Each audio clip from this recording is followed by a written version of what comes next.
Hello, my name's Gundam Maniac, and today I'll be doing my top 10 Gundams. Before we begin, this is my personal opinion, which means what is on my list may not be what you would choose in this video or placement in the list. So without further ado, let's get started. At number 10 is the RX-178 Gundam Mark II. The reason why it's so low on this list is because even though it had a big impact on the Gundam timeline, I felt that as a progressor of the RX-78 it was limited. But all in all, it was a great Gundam.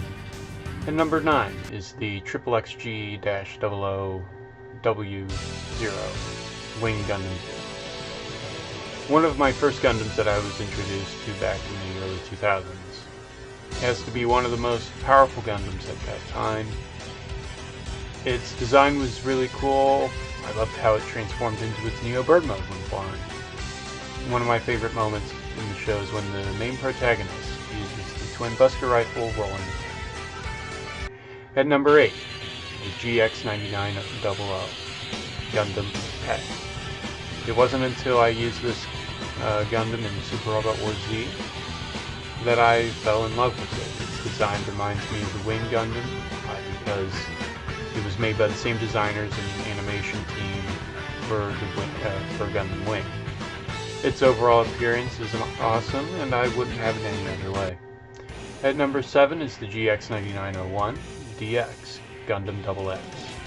The upgrade to the Gundam X, especially shunned by its twin satellite cannon, and from what I've heard, by its nickname as the Sideburn Gundam. And also, if it wasn't for Super Robot Wars Z, I wouldn't have picked it as one of my top units. At number 6 is the RX-78-2 Gundam, the grandfather of all Gundams. What I love about this Gundam is how simple yet effective the Gundam was. And if it wasn't for Bandai, it wouldn't have all its gimmicks like the Gundam Javelin, Hammer, and G-Defensor for monetization. At number 5 is the RX-0 Unicorn Gundam. One of my personal favorites when it comes to storytelling of the OVA and TV series. Also, the design is one of my favorites because it shows, how majestic it is in the unicorn mode, and when it's in its destroy mode it shows how much power it can release. Its weaponry is one of my favorites, and when it's in its full armored state is when it's, in my opinion, the greatest. At number 4 is the RX-93 New Gundam. Amuro's final Gundam and most powerful one that he piloted. When I first saw it in Char's Counterattack, I was amazed by how this Gundam showed that it was its first yet last conflict that it was only needed. Also for its design, like the fin funnels and the shield, and how everything's so compact, yet it has a kind of like a powerful look to it. At number 3, the MSZ-006 Zeta Gundam. It was the first Gundam that used a brainwave type of computer. It was the first transformable Gundam / mobile suit that a protagonist would be using in the Gundam series. And at the spoilers for the series, at the end of the series, the main protagonist uses basically all of its power and overpowers the enemy with it.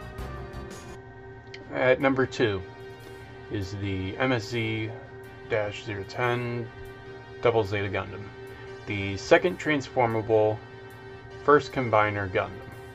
It uses the biosensors like the Zeta Gundam.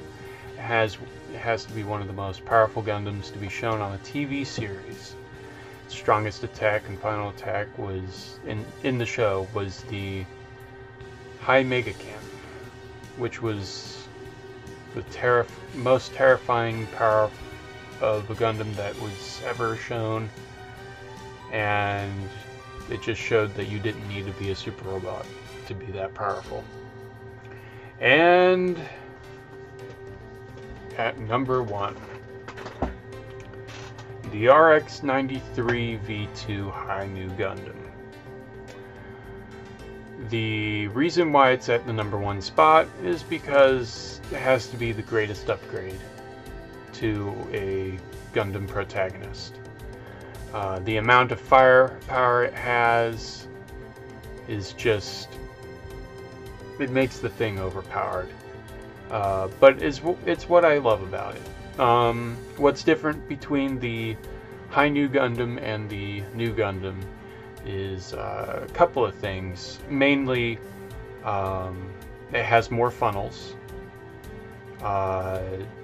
It comes with a a mega launcher of some sort, which is like a long-range cannon that hooks up to the rock Hylium. And yeah.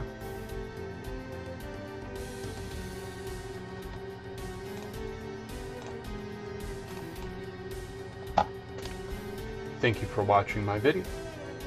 Please consider subscribing and hitting the like button.